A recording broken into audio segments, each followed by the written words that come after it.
Assalamualaikum warahmatullahi wabarakatuh. Saya Muhammad Abdul Jawad, mengikuti ujian kinerja PPG dalam jabatan tahun 2024 LPTK dari UIN Wali Songo.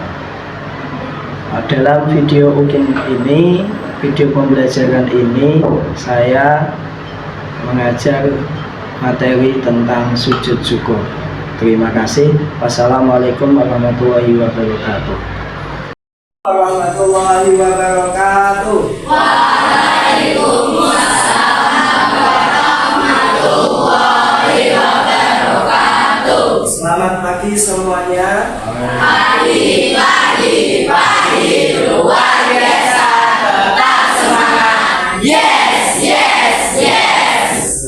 Sebelum kita pembelajaran hari ini, Pak Jawad akan melakukan presensi terlebih dahulu. Apakah hari ini semuanya berangkat semua? Ada yang absen? Alhamdulillah. Ya, hari ini kita nanti akan belajar dengan tema sujud, yaitu melanjutkan materi yang kemarin. Ya, tapi sebelumnya untuk mengawali pembelajaran pagi hari ini, mari kita berdoa bersama. Silakan untuk ketua kelasnya memimpin doa.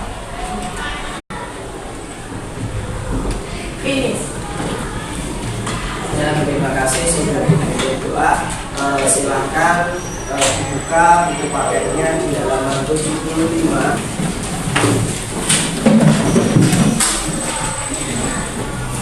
Sudah dibuka di halaman 75. Kita melanjutkan materi kita. Kemarin kita sudah membahas dua sujud sunnah. Yang pertama adalah sujud tilawah dan yang kedua adalah sujud sahwi. Ya. Kali ini kita nanti akan membahas tentang sujud syukur.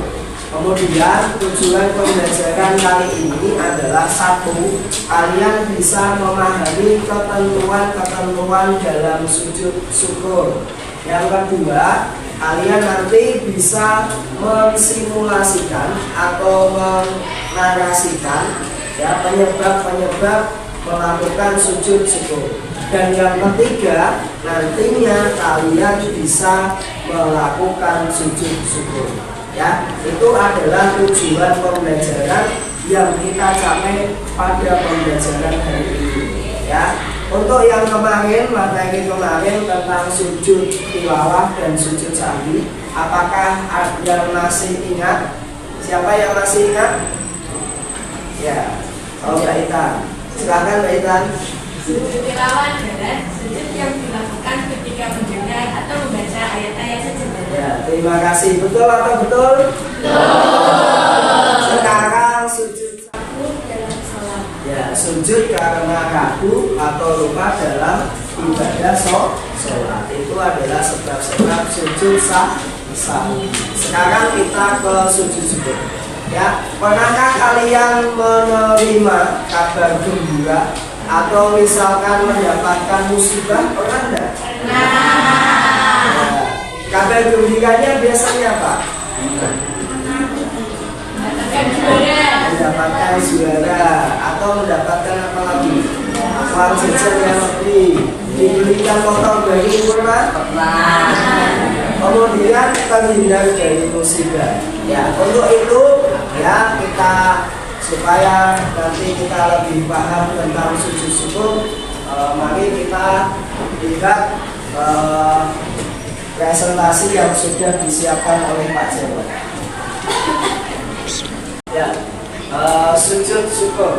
Quote dari ini, terkadang bukan kebahagiaan yang mendatangkan syukur, tetapi dengan bersyukur kita akan bahagia. Kita lanjut. Yang kedua pembahasan dan yang ketiga adalah kesimpulan. Ya, yang pertama definisi sujud syukur.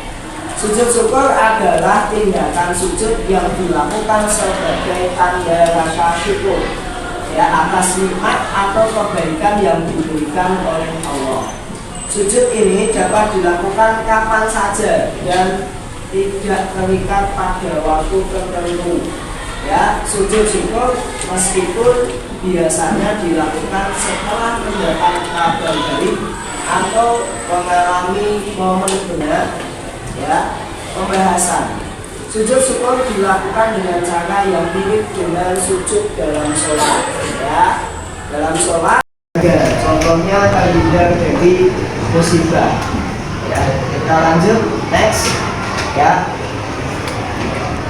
dasar hukum sujud syukur tidak eksplisit dalam Al-Quran. Jadi di dalam Al-Quran memang tidak ada pembahasan khusus tentang sujud syukur itu. Akan tetapi banyak hadis yang mendukung praktek tentang sujud syukur.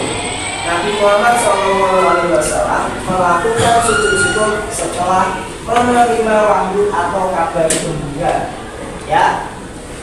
Kemudian tendensinya adalah hadis dari Abu Bakar, sesungguhnya Rasulullah apabila mendapat sesuatu yang menyenangkan atau diberi kabar gembira segeralah tunduk sujud sebagai tanda rasa syukur kepada Allah Subhanahu wa Ta'ala. Hadis riwayat Abu Dawud, Imam Majah dan Imam Tirmidzi. Dan hadis ini statusnya adalah hadis hasan, artinya hadis yang memang bisa dijadikan sebuah dasar. Kemudian selanjutnya, ya, pembahasan sujud syukur dilakukan dengan cara yang mirip dengan sujud dalam sholat. Ya, dalam sholat, namun tidak ada bacaan khusus yang ditetapkan. Meskipun tidak ada bacaan khusus, tetapi sujud syukur biasanya bacaannya adalah bacaan tasbih. Ya, tasbihnya apa? Subhanallah, walhamdulillah, wala ilaha illallah, Allahu akbar, wala haula wala quwwata illa billahil aliyyil azim. Jadi kalau sampai situ boleh, Pak, kalau sampai sini boleh, ya. Yang penting adalah bacaan tasbih atau puji-pujian kepada Allah. Sampai sini sudah paham, anak? Kita lanjut, kita lanjutkan.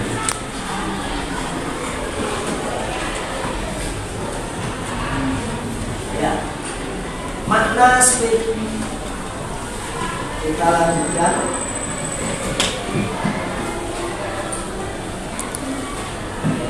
Makna spiritual dan manfaat. Makna yang mendalam sebagai pengingat untuk selalu bersujud kepada Allah. Jadi maknanya sujud apa? Yaitu sebagai pengingat. Oh, kemudian saya itu pernah mendapatkan piala, kemudian saya akhirnya melakukan sujud. Ketika kita melakukan sujud, maka di dalam hati kita pasti akan terkenang.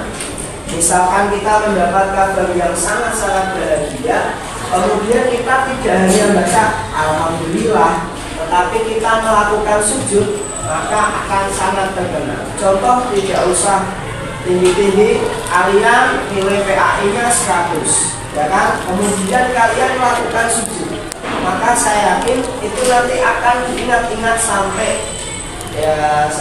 akhir hayat, karena terkenal, ya. Kemudian bahwa semua nikmat yang diterima adalah berasal dari Dia dan sebagai bentuk penghambaan dan pertunjukan kepada Allah. Ya, jadi kenapa sampai penghambaan? Karena memang dalam praktek sujud, ya, akal yang biasanya kita andalkan ini disuruh apa? Disuruh lebih rendah daripada anggota yang lebih rendah. Paham? Jadi akal kita yang sangat kita tinggikan ini kedudukannya ketika kita sujud, ya, itu lebih rendah daripada pangkat yang belakang. Ya, jadi makanya penghambaan yang luar biasa ini mengakui bahwa manusia adalah orang yang lemah. Hamba itu sudah wajib harus tunduk kepada Tuannya siapa? Allah Subhanahu wa Ta'ala. Kemudian yang pertama apa? Yang memperkuat iman. Ketika kita melakukan sujud, ya, manfaat pertama yang kita rasakan adalah memperkuat iman kita. Kemudian yang kedua, meningkatkan kesadaran akan nikmat yang dimiliki. Jadi ketika kita melakukan sujud, ya, kita itu akhirnya ingat, oh, saya sadar bahwasanya saya telah mendapatkan nikmat dari Allah. Ya, selanjutnya serta membawa ketenangan dan kebahagiaan. Ya, ini juga dapat memperkuat hubungan antara hamba dan Tuhan. Ya, antara hamba dan Sang Khalik. Jadi orang yang semakin banyak sujud itu, maka kedudukan dia akan semakin dekat dengan Allah. Karena apa? Sujud adalah ibadah yang vertikal, langsung. Jadi langsung dari seorang hamba langsung menuju sama Allah. Ibaratnya komunikasi kita ketika kita sholat itu dari sujud. Komunikasi kita di luar sholat itu lewat sujud. Ya, kita lanjut.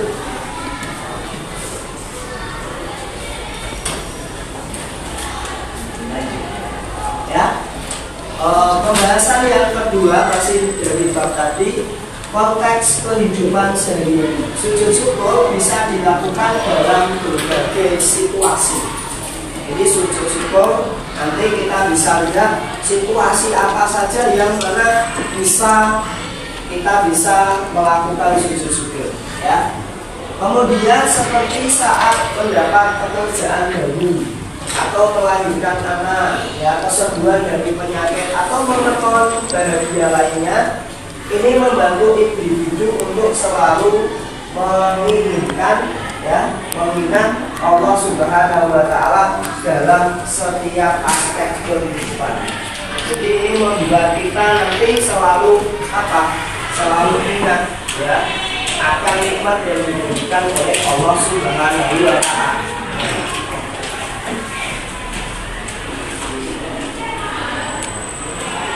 Kesimpulan, sujud syukur adalah bentuk ibadah yang sederhana namun mendalam. Ya, sujud itu kan sederhana, hanya Allahu Akbar. Ya, kemudian sujud baca Quran tadi, Subhanallah walhamdulillah wala ilaha illallah wallahu akbar. Ya, sebagai ungkapan rasa syukur yang tulus kepada Allah. Kemudian praktek ini tidak hanya memperkuat ikatan spiritual, tetapi juga membantu individu untuk tetap bersyukur dan menghargai setiap nikmat yang diberikan dalam hidup. Dengan memahami dan menerapkan sujud syukur, diharapkan kita dapat lebih menyadari dan menghargai segala karunia Allah Subhanahu wa Ta'ala. Sekian, terima kasih. Kemudian untuk lebih memahami kembali, kita coba lihat hal-hal yang kemudian bisa dilakukan di dalam melakukan sujud syukur.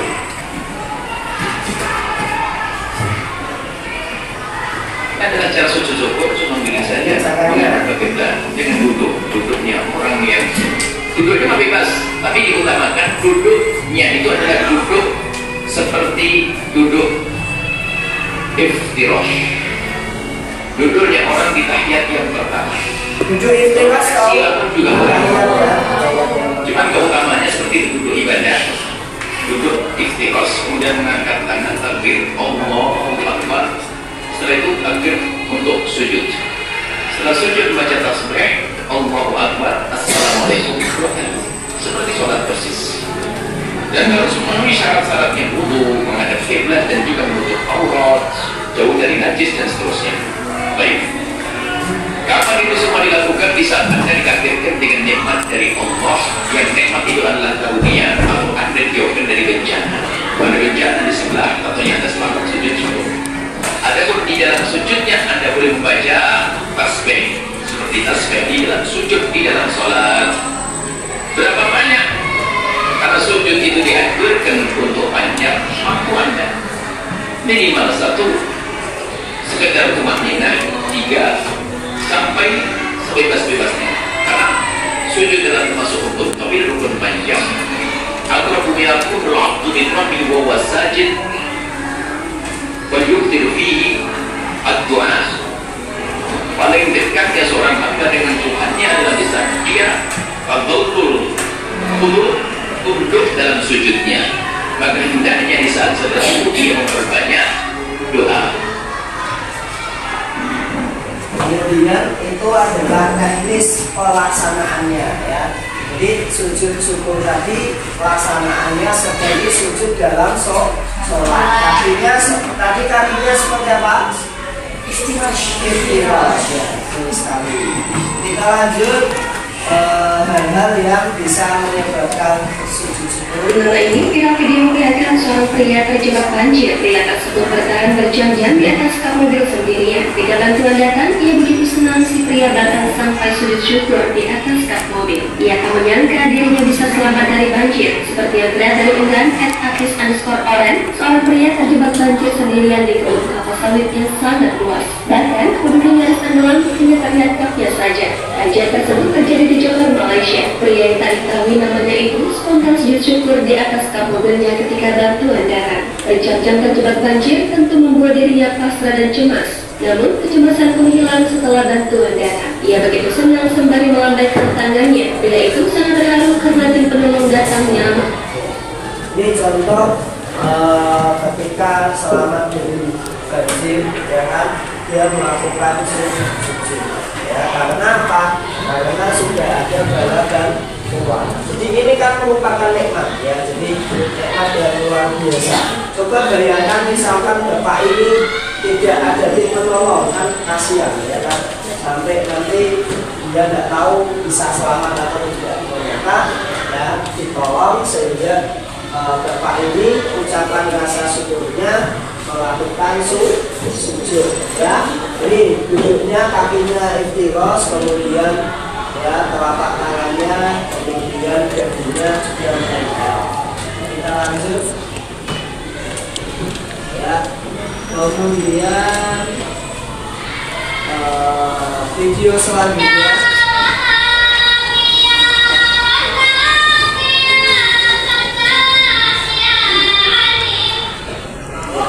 bisa dibaca, anak-anak bisa dibaca? Dibaca sama-sama.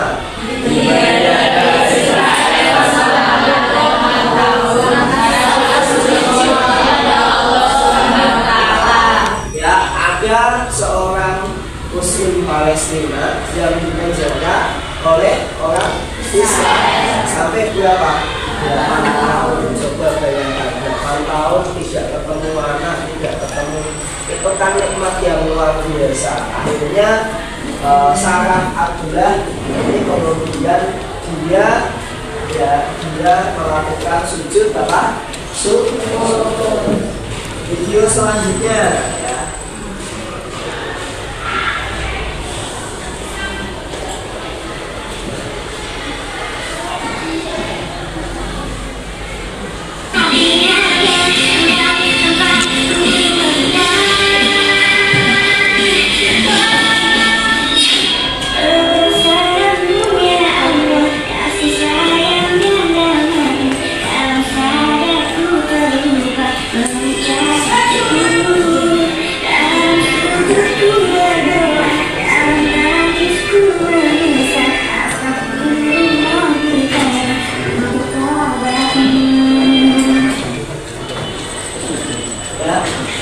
Video apa tadi? Sujud syukur. Siapa yang melakukan sujud syukur? Pelatih sepak bola timnas. Ada yang pernah lihat sepak bola? Ketika seseorang berhasil mencetak gol atau menang, maka yang mengungkapkan kebahagiaannya salah satunya adalah dengan melakukan sujud. Ya. Kemudian video yang terakhir. Assalamualaikum warahmatullahi wabarakatuh. Ya. Kemudian ya, sampai sini sudah paham ya tentang sujud syukur ya. Tadi sudah melihat peristiwa-peristiwa yang bisa disunahkannya melakukan sujud syukur. Sekarang tugas kalian sudah dibentuk kelompok oleh Pak Jebat kemarin ya, setelah asesmen awal ya kemarin kalian akhirnya sudah dikelompokkan oleh Pak Jebat sesuai dengan asesmen awal kemarin ya. Maka untuk kali ini ya silahkan kalian bersama kelompoknya sudah bawa HP toh? Ya, sesuai instruksi Pak Jebat kemarin bawa HP, silahkan nanti membuat narasi ya, cerita atau narasi ya, sehingga kalian disunahkan melakukan sujud syukur ya, satu kelompok satu.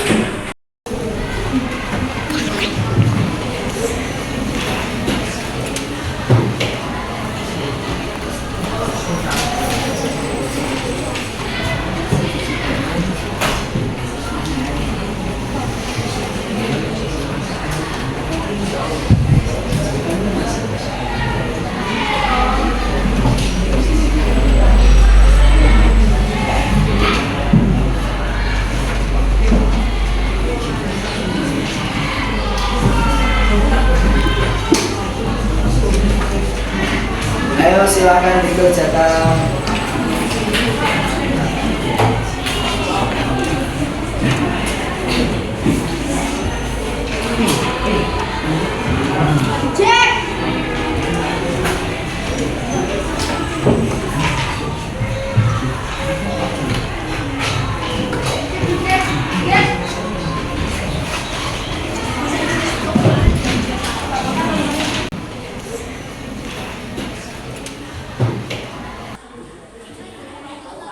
Ada kesulitan? Kalau ada nanti bisa tanya ke Pak Jawab.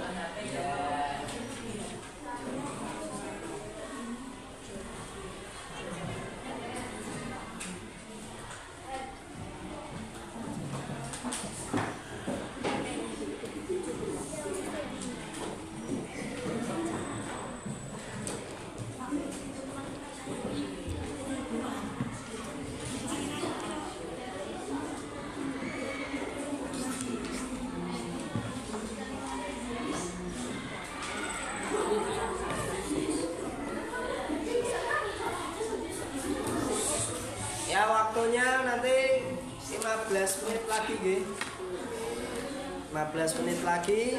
Nanti setelah itu kalian presentasi ya, dan juga nanti mempraktekkan sujud. Ada salah satu anggota dari kalian yang nanti dibimbing Pak Jawad untuk mempraktikkan sujud secara baik dan benar.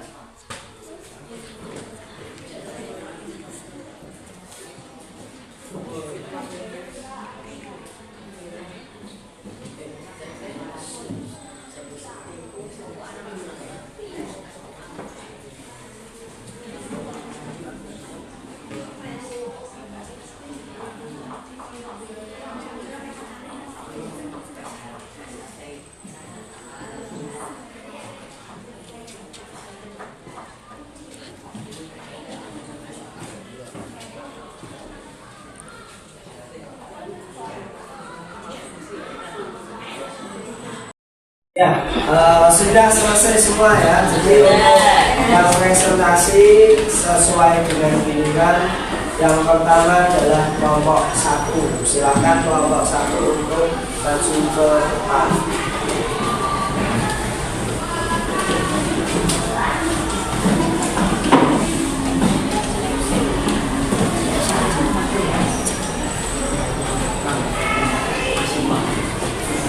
Assalamualaikum warahmatullahi wabarakatuh. Waalaikumsalam warahmatullahi wabarakatuh.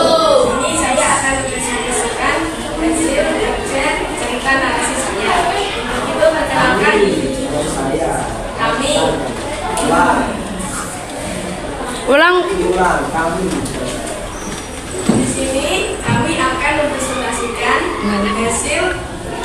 cerita narasi kami.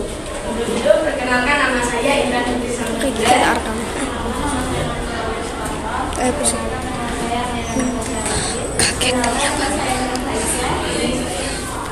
Berikut cerita narasi. Di suatu hari, saat Mbak Edi sedang mencari beralasan ke sebuah kompleks perumahan, tiba-tiba datang seorang pengemis menghampiri Pak Edi. Pengemis itu meminta sejumlah uang kepada Pak Edi karena ia dimakan sejak beberapa hari. Karena kasihan, Pak Edi lalu merokok celananya. Ternyata hanya ada uang 12.000 di dalam kantong sakunya untuk membeli makan nanti siang. Karena kasihan, lalu Pak Edi memberikan uangnya kepada pengemis itu. Keesokan harinya, Pak Edi dihampiri oleh pengemis tadi dan sekumpulan tim dari sebuah program televisi. Ternyata pengemis itu adalah aktor televisi tersebut yang menyamar menjadi pengemis. Pak Edi lalu diberikan hadiah dari aktor tersebut senilai 12 juta, sebesar 12 juta. Karena rasa sangat bersyukur, Pak Edi melakukan sujud syukur. Sekian presentasi dari kami. Wassalamualaikum warahmatullahi wabarakatuh. Yang pertama tadi masih ingat bagaimana caranya? Yang pertama takbir. Berarti ada Allah Akbar. Setelah ini langsung kemudian sujud. Nah, kemudian bacaannya apa tadi? Subhanallah, alhamdulillah, wala ilaha illallah, wallahu akbar. Ya, sudah. Kemudian setelah itu salam. Assalamualaikum. Sudah, ya, sudah paham ya caranya ya. Assalamualaikum warahmatullahi wabarakatuh. Perkenalkan, kami dari kelompok 2 akan mempresentasikan hasil itu. Perkenalkan, nama saya Ahmad Ayu Sakti. Nama saya Raya Chef Saskia. Saya Kira Bibi Roja, ialah ibu dari kedua anak. Nama kelahirannya yang masih belum mendapatkan kemerdekaan menjadi pilih bersama keluarga. Di saat para penjajah memberikan rumah-rumah yang ada di desanya, ia hanya bisa pergi membawa anaknya dari para penjajah. Saat ia hendak meninggalkan desanya, ia dihadang oleh seorang penjajah. Anak pertamanya yang mencoba melawan penjajah dan usahanya gagal, dia harus Kira yang melihat pemburu di bawah pohon langsung mengambilnya dan menusukkan pemburu itu ke arah penjajah. Dia bergegas pergi membawa anak-anaknya ke tua yang ada di sana. Di saat itu, dia sangat masih diberikan kesempatan itu oleh Allah SWT. Di sana, dia pun melakukan sujud. Demikian presentasi dari kelompok kami. Wassalamualaikum warahmatullahi wabarakatuh.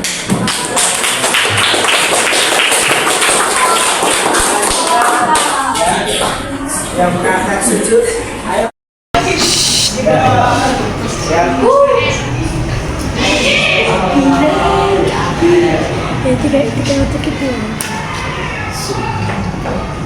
Ayo baca doanya. Subhanallah, alhamdulillah.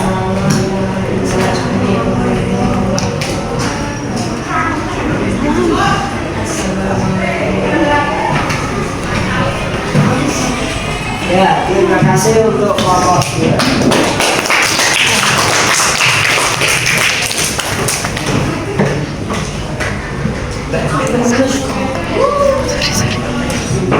Terima kasih semua sudah presentasi dengan baik dan sudah mempraktekkan sujud dengan baik. Ya, sekarang kita sudah sampai akhir ya pembelajaran kita. Mari kita simpulkan bersama. Pertama, ya tentang sujud syukur. Sebabnya ada dua. Satu tadi apa? Menerima nikmat Allah Subhanahu wa Ta'ala. Yang kedua apa? terhindar dari bahaya atau musibah. Itu kesimpulan yang pertama. Kemudian kesimpulan yang kedua, ya, sujud adalah salah satu bentuk ibadah, ya, ibadah di mana ketundukan dan kepasrahan kepada Allah Subhanahu wa Ta'ala. Kemudian sujud itu juga merupakan komunikasi antara seorang hamba dengan sang Khalik, ya. Kemudian yang ketiga, tadi kalian sudah membuat narasi, diharapkan ya nantinya kalian di dalam kehidupan sehari-hari bisa mempraktekkan sujud syukur, ya. Sekarang Pak Jawad mau tanya refleksi ke kalian, siapa yang mau merefleksikan pembelajaran hari ini? Ya.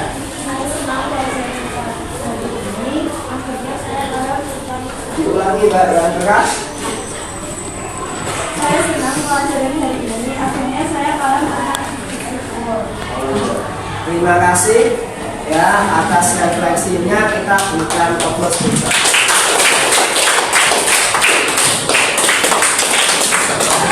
Terima kasih untuk pembelajaran hari ini. Kurang lebihnya Pak Jawad minta maaf. Wabillahi taufiq wal hidayah. Wassalamualaikum warahmatullahi wabarakatuh.